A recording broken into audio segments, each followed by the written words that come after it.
aware, but you became aware that your private conversations with your client were making their way onto the live stream audio feed from the Law&Crime network. That motion was joined by Mr. Smith's attorney, Ms. Hawthorne. Mr. Bankowitz didn't raise an issue at the bench. I denied the motion at the time. I'm denying the motion now. I do have some argument to make in that regard, some case law to run. Okay. And just so the record's clear, the communication that my client and I had were literally my mouth to his ear and his mouth to my ear as we were huddled over at the desk. None of those communications were meant to be heard by anybody in this courtroom, much less to be broadcast over court TV. But the case, Judge, that I have is United States versus Manuel Noriega. And the site for that is, it's a United States case, is 917 Federal 2nd, 1543. I got it. Copy for you. And a copy for the court. Judge, in United States versus Noriega, it's not on point. But what happened in this was CNN sought to broadcast privileged communication between the two attorneys, between Manuel's attorneys and Manuel during the course of a pretrial hearing. And this was, I believe, filed on behalf of CNN to try to, after somebody moved to stop them from broadcasting it, to try to get the court to allow them to broadcast it. And the reason that we're bringing this case up is to argue another case, which is Shepard v. Maxwell. The site is 384 U.S. 33, and it's on page 3. And what that says is that in a widely publicized case, the right of the accused to a trial by an impartial jury can be seriously threatened by the conduct of the news media prior to and during the trial. And it's a 9-page case, Judge. But anyway, through the course of this, the court's determination is that they don't have it. They need to review what it is as to whether or not it would affect it. They were not provided with those communications from CNN, and ultimately they denied CNN's request to be able to broadcast it. But the reason that we are arguing this case is for the language that occurs in the Shepard case, that because this is a widely publicized case, it's being broadcast on TV, that the conduct of the news media during this trial has seriously threatened my client's right to a fair trial. All right. Well, I will note several things. Number one, that the case is being, the official record is being taken by court reporter.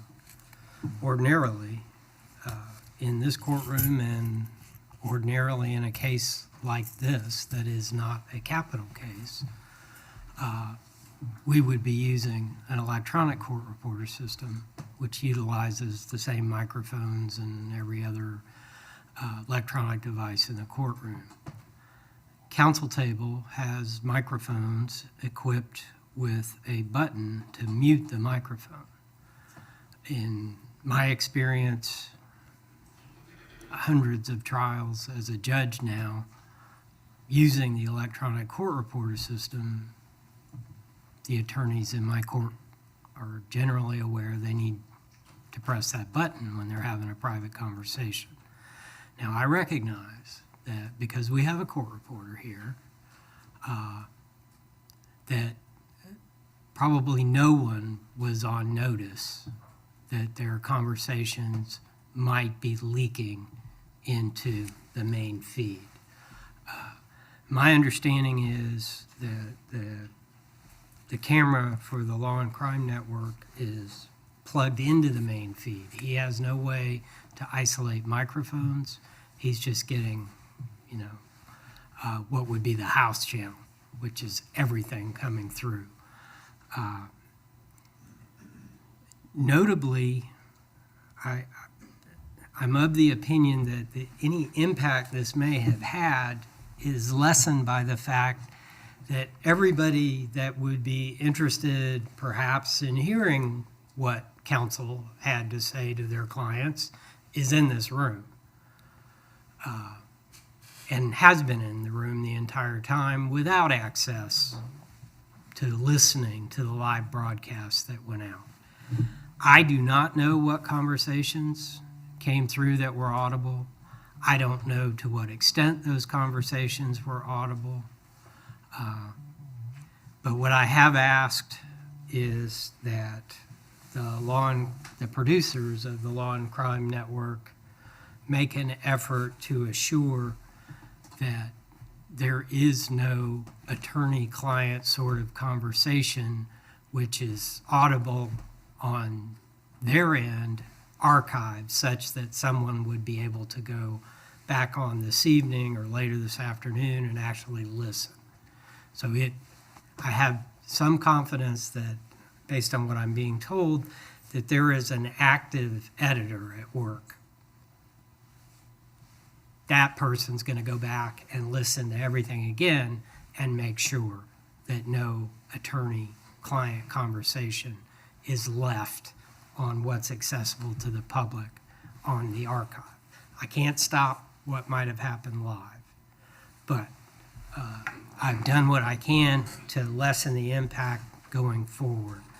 I'm going to deny the motion because I think I'm doing what this court says I'm supposed to do, and that's to have the authority to adopt reasonable measures to avoid injuries to the parties. So I think it's stopped. The microphones have been unplugged. Your conversation shouldn't be accessible to any microphone in the courtroom now. I've made the effort I could make on the production end of this live stream. Short of that, I'll entertain any other remedy you may suggest. But I'm going to deny the motion for mistrial. And just so the record, I moved, if I haven't moved after the lunch break toward another motion for mistrial, I'm moving the motion for mistrial, the court has already indicated that. We would ask in an abundance of caution, Judge, because of the language in the Noriega case, as far as the court wanting to review what particulars it was, that while the court has instructed them to delete from the archive what it is, that there at least be available in the event that this is an issue and further down the road, that there be at least a record of potentially what conversation went out into the live stream. And I don't know how we can accomplish that. I don't either, because that's in the nature of injunctive relief that I'm not sure I have jurisdiction to order. I could ask for a favor, but I don't know that I can order someone in another state to, because I'm virtually certain that the production facilities aren't in Marion County or in the 5th Judicial Circuit. And I understand that, but you indicated that you advised them to remove it from the archive, and That's accessible to the public, to the public at this point. yes. And I don't know whether we can ask them to maintain a archive that does not have those portions removed. I think we certainly can ask. And it's going to come a lot bigger hammer if you ask, Judge, than if I ask. So Okay. that's all we're requesting. Well, then we will pass along that request and clarify my request to the production unit that what I want removed is anything that would be accessible to the public via the internet. I'm assuming that there would be some main recording retained that perhaps isn't edited, but at any rate, that's my request. I'm going to allow the live stream to continue at this point. All right. Anything else before we return the juries? Yes, sir. I talked with Mr. Backwards. We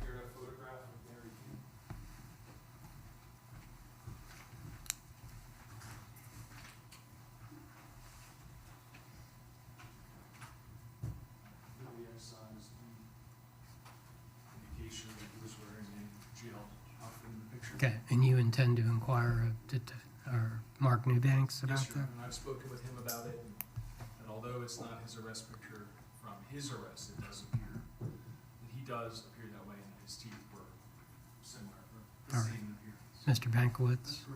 And you're comfortable doing it this way? Okay. All right, very good. Anything else? Two other things. It's always two other things. It is, but it is only two other things.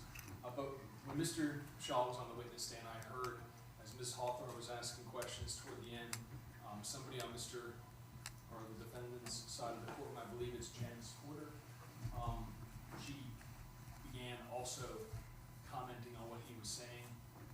I would ask, just not just her, but everybody be advised that they cannot, should not be commenting on witness testimony. Everybody in the gallery. And that's true. I mean, we're in a fairly small room that is, frankly, acoustically very sophisticated. It's designed so that you can hear everything, so that the jury can hear everything. So if there are conversations going on in the gallery, you're running the risk that the jurors can hear them. And I've gone to great pains with these folks to make sure they understand they're not supposed to hear anything that doesn't come from right there. So please keep that in mind. There should not be any running commentary on anybody's testimony from anyone in the gallery. If you want to have a conversation about what you've heard in the courtroom, that needs to take place outside, not in the courtroom. And if I become aware, if I start to hear, then people are going to be asked to leave. So, all right. The last thing, Your Honor, is each of the defendants and myself prior to trial executed stipulations as to the identity of Benicio Robinson. I'm not sure how the court would like us to address those. We could simply read it as part of the jury instruction.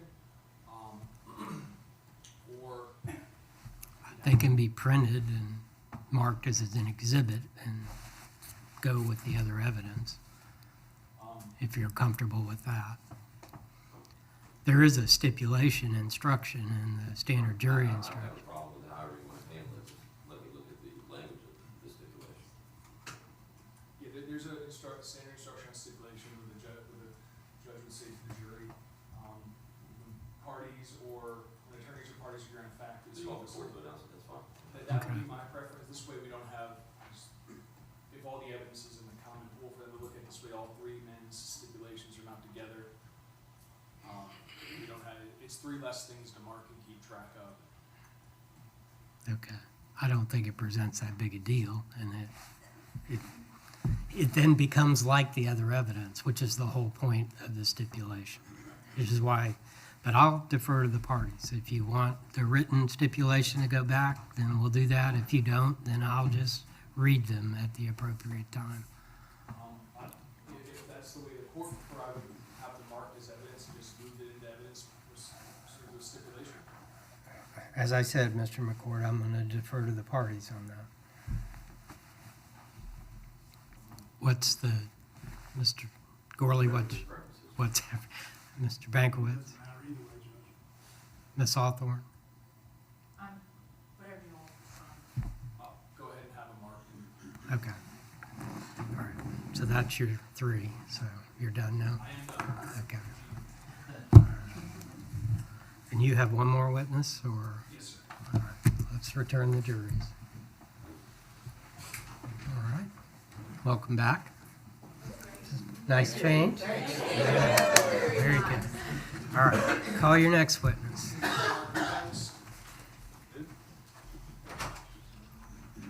Thomas Mark Newbanks.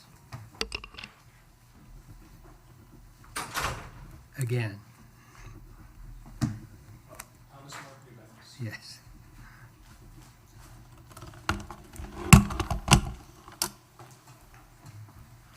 Do you swear or affirm that the testimony you're about to give will be the truth, the whole truth, and nothing but the truth, so help you God? I do. That's, Good afternoon, sir. Can you state your name? Thomas Newbanks? I believe you've been introduced to the jury a time or two. Yes.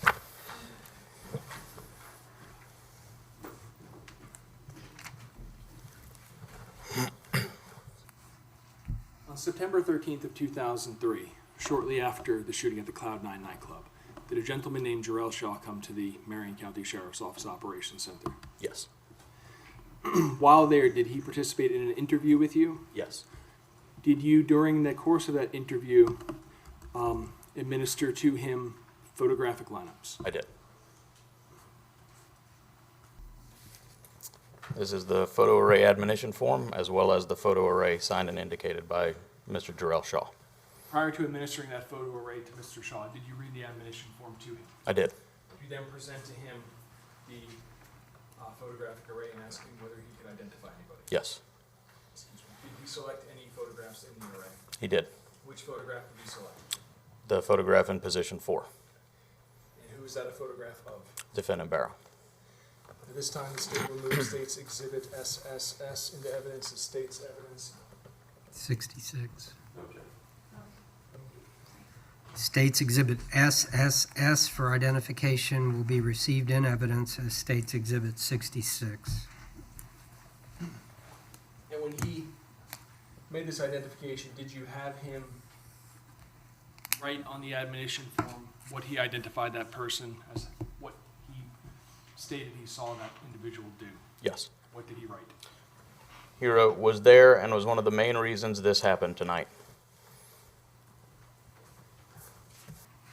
TT. 3 T's. Can you take a look at that and tell me if you recognize him? I do. What is it? It's a photo array admonition form, as well as the photo array signed and indicated by Mr. Judicial Shaw. Did you show that to him as well on September 13th of 2015? I did. At what time did you show that to him? That was 5:09 in the morning. And after showing that to Mr. Shaw, did he select a photograph? He did. And whose photograph did he select? He selected the picture, or the photo in position number 5, which is a photo of defendant Gary King. Does that item appear to be in the same condition as when you placed it into evidence? Yes, it does. This time, the state would move State's Exhibit TTT into evidence as State's Exhibit 67. No objection. State's Exhibit TTT for identification will be received in evidence as State's Exhibit 67. Did he write on the front of the form what he observed Gary King do? Yes, he did. What did he write? He wrote, fired a gun on this night, this woman was killed.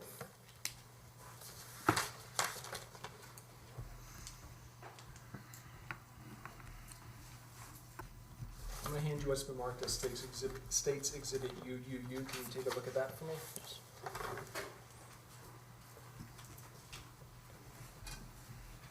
You recognize that? I do. What is it? It's a photo array admonition form, as well as a photo array signed and indicated by Judicial Shaw.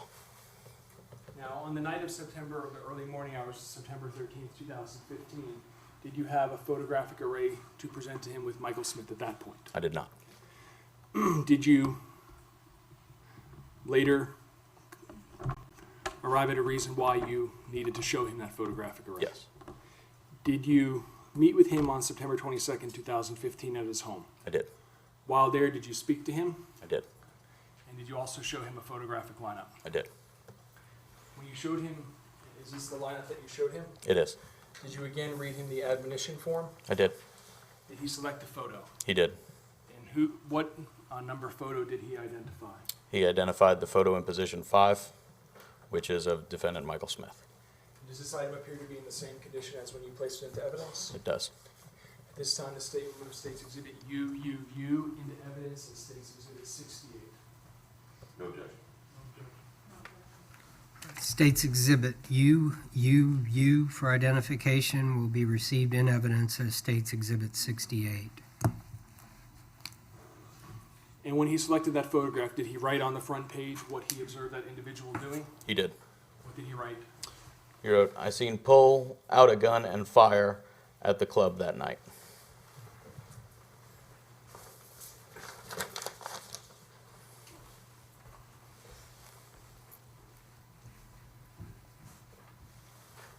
Detective, when you interview somebody and are showing them lineups, or let me ask you about interviewing in general. Do you tend to follow a particular pattern when you're doing an interview in terms of how you seek to get information from people? Yes. Do you seek to kind of get a narrative? Overruled. Do you seek to get, allow them to talk and get a story? Definitely. It's not leading, because he can say, no, that's not what I do. Overruled. You seek to talk to them and have them provide kind of an A to Z account. I do. Do you then go back and ask follow-up questions? I do. Why do you interview in that way? To get a broad picture of the whole series of events and then go and try to get more detailed and specific information for specific portions of the account that they're giving me.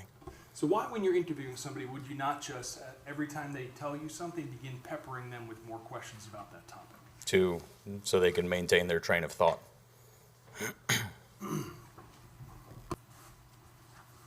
State's Exhibit XXX. National U.S. marked as State's Exhibit XXX. Do you recognize the gentleman contained in that photo? I do. Who is that? Defendant Gary King. Did you place Mr. King under arrest? I did not. Okay. Were you present when he was arrested? I was. What day was he placed under arrest for this offense?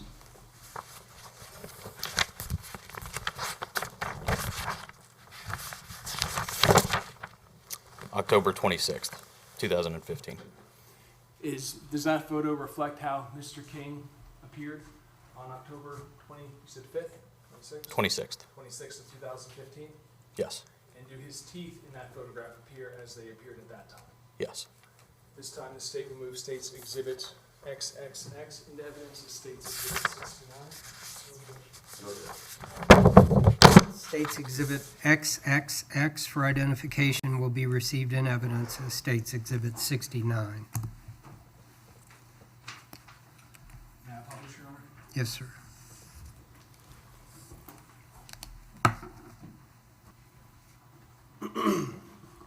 May I have a moment? Yes, sir.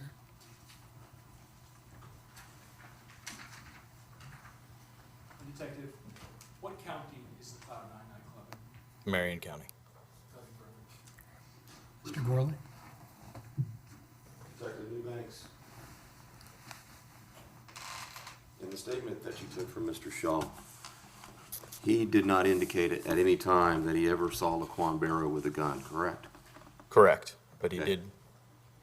did indicate that he observed Mr. Barrow going to a truck and appeared to get an item from the truck. Okay. I don't recall asking you the question about the truck, but did he ever say he saw Mr. Barrow with a gun?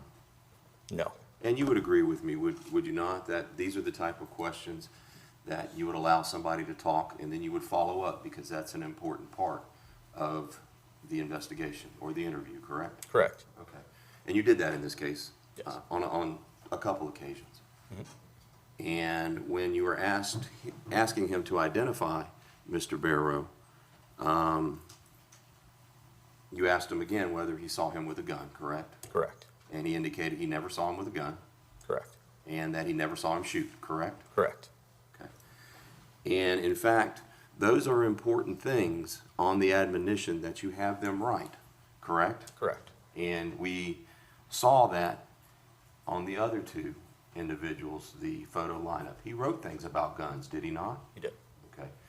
And in Mr. Barrow's admonition, he did not write anything about a gun. He simply said he was the main reason that it. Well, I don't want to mistake it for you. Can I have it, number 66, please?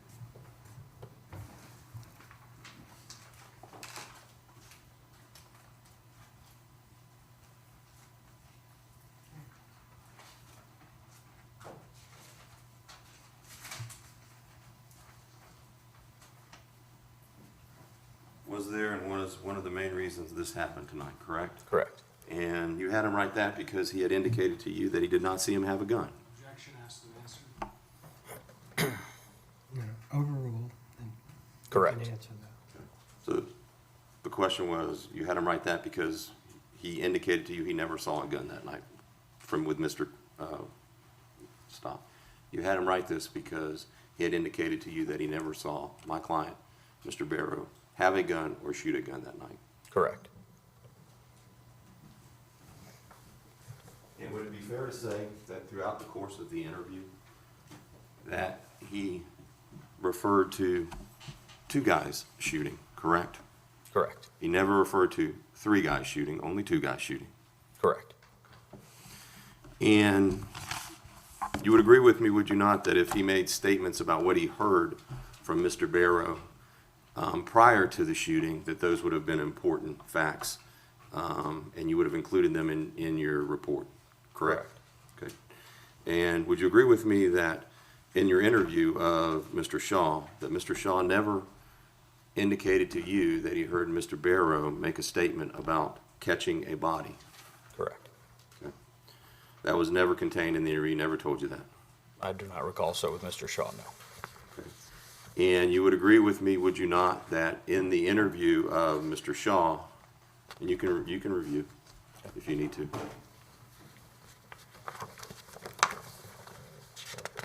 Okay. Not in there, is it? No, sir.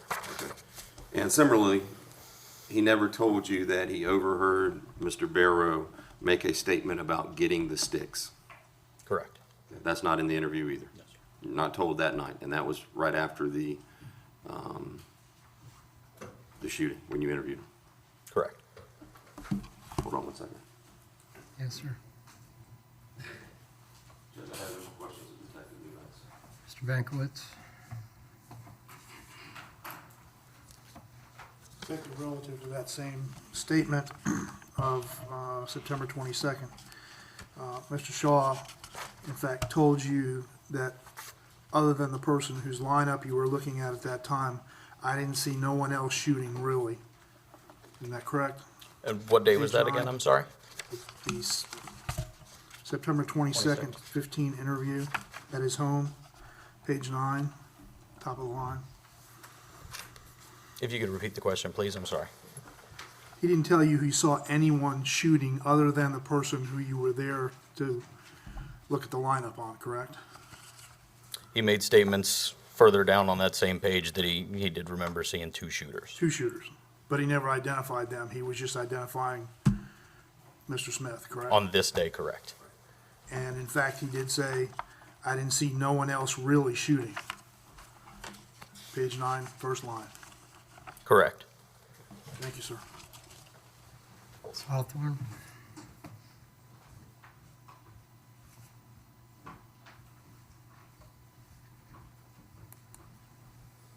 Good afternoon, sir. Hi.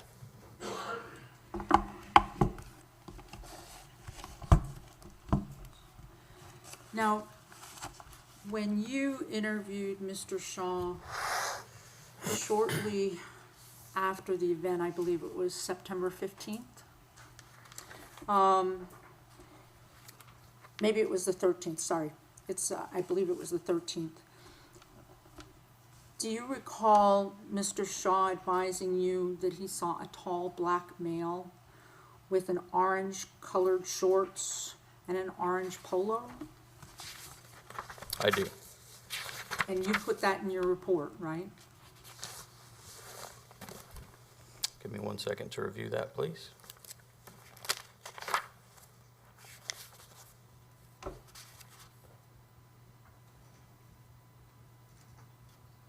I believe it's on page 137 of 154. Page 137. 137 of 154, yes, sir.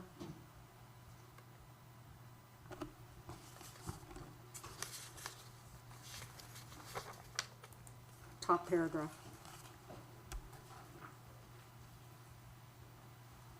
Yes.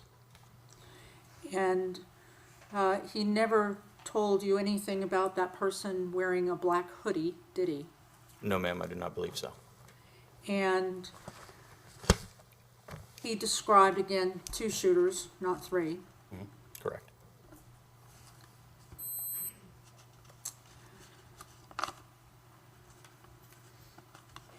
And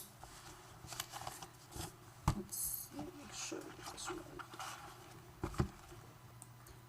Do you remember in the interview on page 3 where he actually told you that he can't remember what he was wearing? The interview on which date? That would have been the September 21st or 22nd interview.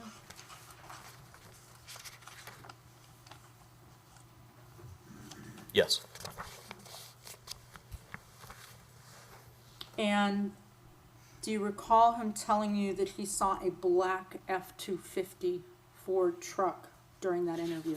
That would be on page 8. Yes. And he did not tell you that it was a dark gray truck, did he? During this interview, no, ma'am, I do not believe he did. He didn't say that he saw a silver truck, did he? No, ma'am.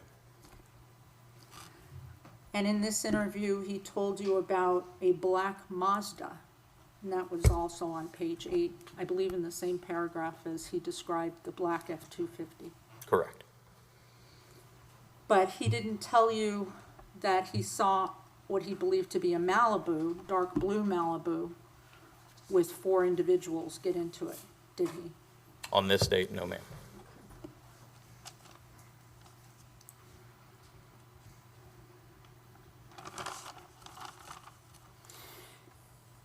Did he share with you that he had gone to a vigil for Miss Benitria? He did.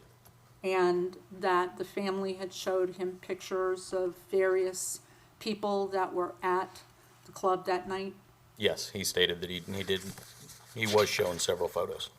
And that one of those photos he acknowledged was the photo that he picked out of the person he said is Mr. Smith. Correct. And he described to you that he had received information on Facebook? No, the Facebook context was in regards to the question as to how the photos were obtained. Okay, all right. He said he believes that they may have came from Facebook, the photos that he was shown at the vigil. All right.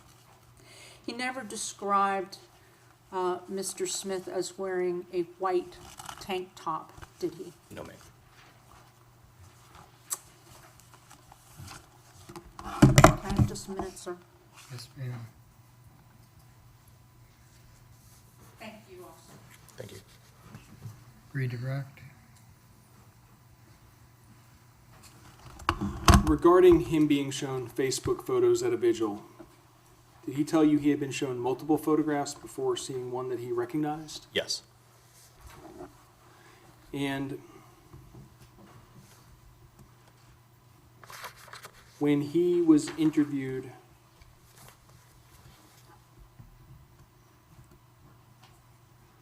about Mr. Smith on the, I believe it would be the 22nd, and he had difficulty telling you what he was wearing, did he also provide a description of the person to you? Yes. Did he describe his build? Yes.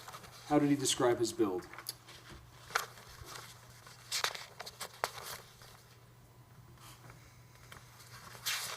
Bear with me for 1 second Yes, sir. so I don't misquote it. It would be page 3 of that interview. Thank you.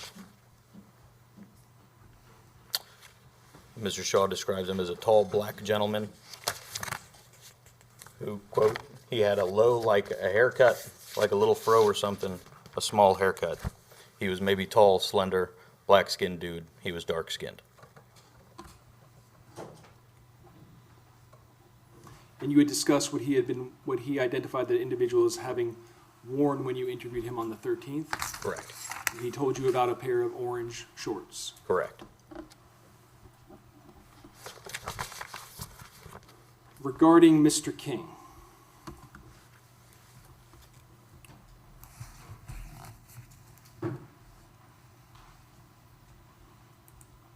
the interview on the 22nd, at that point in time when he's discussing the individual, the other person shooting, has he already identified Mr. King to you 9 days previously? Yes. And is it clear in the context of your discussion, as you're speaking to him, that you both understand that is the individual about whom you are speaking? Yes. I'd like you to go, if you could, Detective. You have the copy of the transcript of the interview there? On the 22nd? Yes, sir. Yes.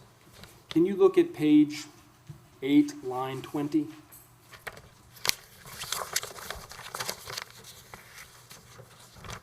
Yes. Now, the isolated the isolated comment that Mr. Bankowitz asked you about, is that part of a larger statement? Yes. Does that begin on page 8 at line 20? Yes. And that continues through page 9, line 22?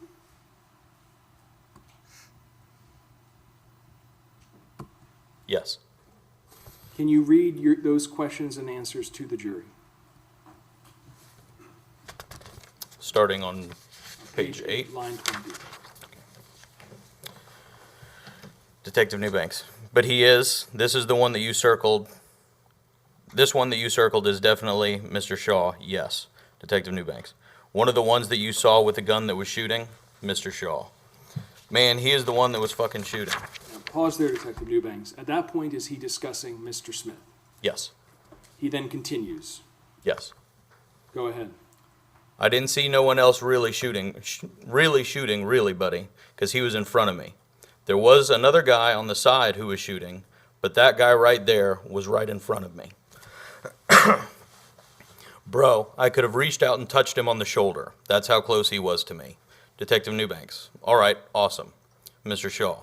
So that guy right there is, and it was reckless, because people were all in front of the club, and he just lifted up and started firing. Detective Scala. I wasn't there when you talked to Detective Newbanks, but didn't you identify another guy as a shooter? Mr. Shaw. This is another guy shooting. See, I'm telling you, bro, indiscernible. And now, when the days go by, I can kind of see it was two shooters. I don't know how. I can't. You know. I know you have an investigation, but it has to be more than 12 casings. Because I don't know how many shots was fired, but it was a lot. And I heard two guns going off simultaneously. Do, do, do, do, do, do. There were two guns going off. And I thought that there was more than one guy shooting. Objection, Judge. You'll be able to allow to read the entire transcript? Well, it was qualified as part of a larger I don't know that comment. there's a question here. Is there an end? Yes, sir. I'm going to have him go through page. I don't have a copy, so I don't know what the pages are. Yes, sir. For defense counsel, it will be through page.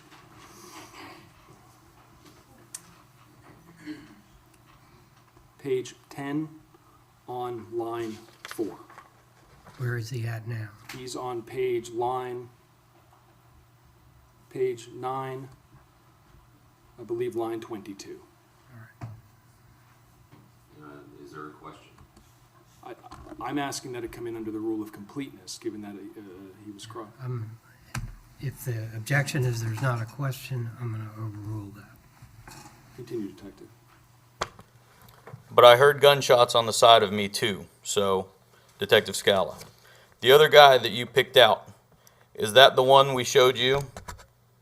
The lineup the first time, or Mr. Shaw? The lineup the first time was a little short guy, Detective Scala. And he was the one on the other side of you, Mr. Shaw. He was the one on the other side. Thank you. Now, you were asked also whether or not Mr. Shaw made the statement to you that he heard Laquan Barrow say he was going to catch a body. Correct. Did he describe any statements that Mr. Barrow made that indicated that he was looking to do violence, that Mr. Barrow was looking to do violence to whoever came out of the club?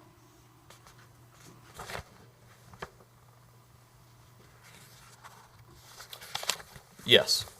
I'd like to direct your attention, Detective, to page 6, lines 6 through 9. Which statement is this? This is the September 13th, 2015 statement, page 6,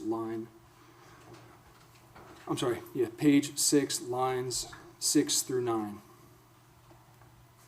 me to read those aloud? I would object to that, Judge. I never asked that question. There's no complete arguments improper. Repeat the preface to this. You were asked by Mr. Gorley whether or not Mr. Shaw made the specific statement that he was going to catch a body. whether Mr. Barrow made the statement he was going to catch a body. Correct. And he did not use those words. Correct. Did he make other statements during your interview with him that indicated a threat to do violence or harm another person? Yes.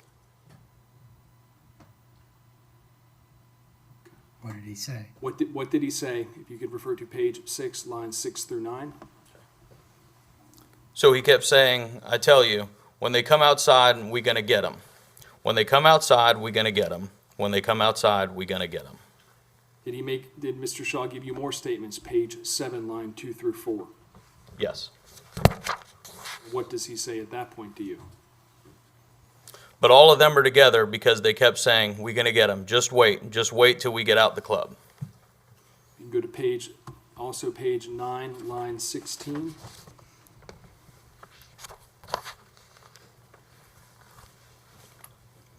With the word he's. He's telling them, Objection, Judge. I'm sorry.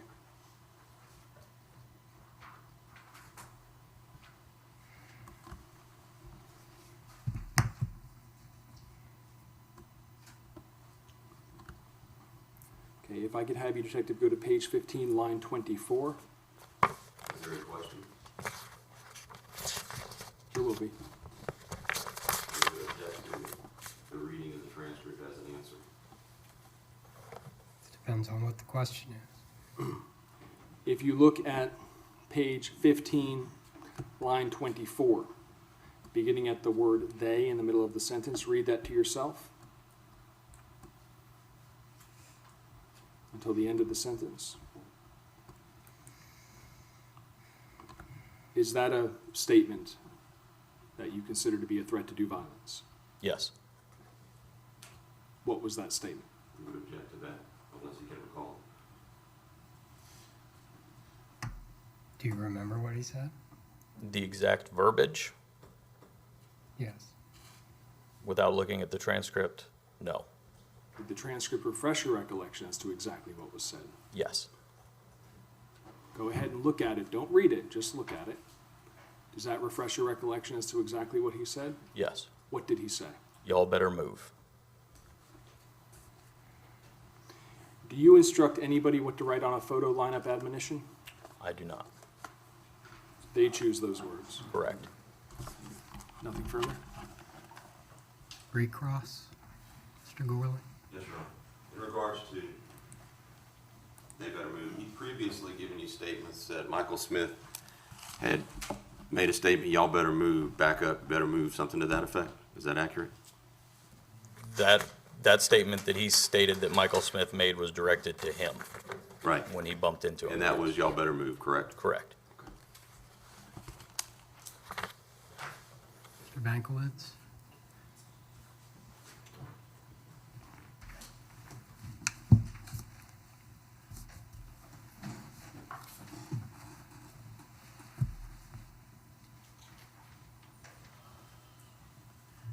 Detective, when Mr. McCourt was asking you about statements that supposedly Mr. Shaw made about relating what the defendant said, wait till we get out of the club, did Mr. Shaw tell you he had never even gotten into the club? Yes. So how would he know what was said in the club? Wait till we get out. I can't answer that. Additionally, when you were reading the statement from the statement of September 22nd, page 10, Mr. McCourt had you stop at line 5, but if you would go on, didn't he indicate to you that everything was so blurry, everybody was asking for guns, Yes. and that he, meaning the person he had just picked out, was the one shooting? Yes. Thank you, sir. Ms. Hawthorne? No questions. Anything else? I hate to ask, but Go ahead. Mr. Bankwitz just asked you a question. If you could, Detective, take a look at page 10 of the transcript. Of September 22nd, correct? Yes, sir. Okay.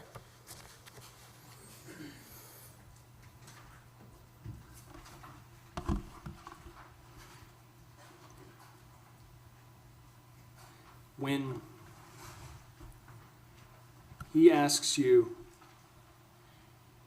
but that, whether Mr. Shaw said, but that guy right there, who I just pointed out, he is the one who was fucking shooting. He then makes more statements kind of in qualification of that. Is that correct? Yes. What else does he say immediately after that? What line? This is page 10, line 10. If you can start at page 10, line 9, and include the statement that, But that yes, guy right there, who I just pointed out, he is the one who is fucking shooting. continue. He is the main one I seen. He's the one who told me I need to move. He say, buddy, you better move. And when he said move, I looked over and looked down at him, and he had a gun in his hand. And that's when I really kind of stepped back, like, whoa, we got guns.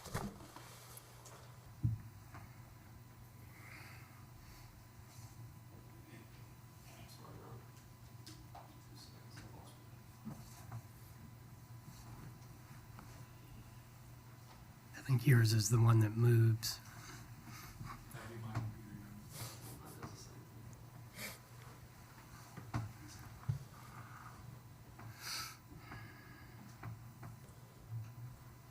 When you're asking Mr. Shaw about Mr. Smith, and he was referring to him as a tall or big guy, do you recall him telling you that the big guy, I never saw the big guy shoot, in referencing my client? Yes.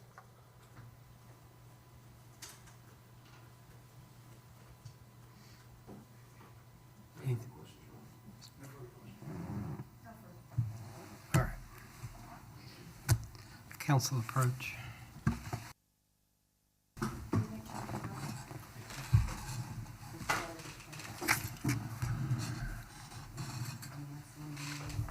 You can step down. I think you could probably even leave. Yes, now you can actually Excused? Thank you. Thank you. remain on standby. All right. Ladies and gentlemen, we've arrived at a point where I believe the state is very close to resting their case, if not prepared to rest their case.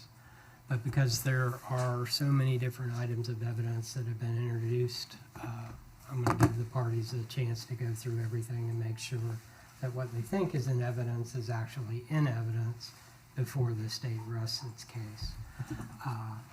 We're going to stop today, and you're going to get the rest of the day and the weekend. We will resume on Monday morning with what I expect to be the Assistant State Attorney saying that the state rests their case, and then we'll proceed with the defense case. At this point, there is a real possibility that this case would go to you on Tuesday, certainly no later than Wednesday. Okay, so I think I've effectively closed out Thursday and Friday of next week, and at this point, Wednesday is probably the latest that we would be working. Based on what I'm being told, things change, stuff happens. That's a cleaned up version of that. So, but at any rate, so I am going to release you for today with the same admonition that I've been giving you every evening. Now, you have to be on high alert over the weekend. You're going to come into contact with more people. It's not like you're leaving here and going home, okay? So if you're out and about, you have to be really careful about what conversations you get involved in, who you're choosing to have conversations with.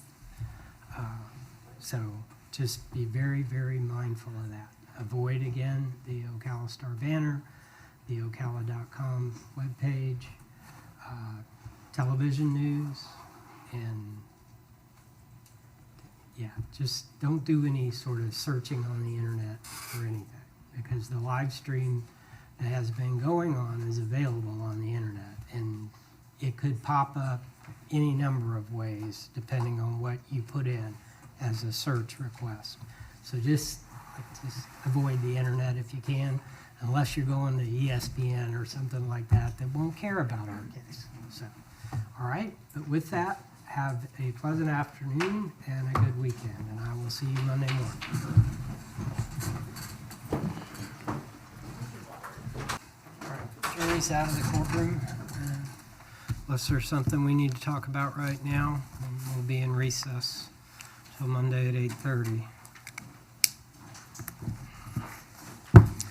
I would like some proposed jury instructions by the end of the day, if that's possible. If not, first thing tomorrow. Definitely have you tomorrow. Okay.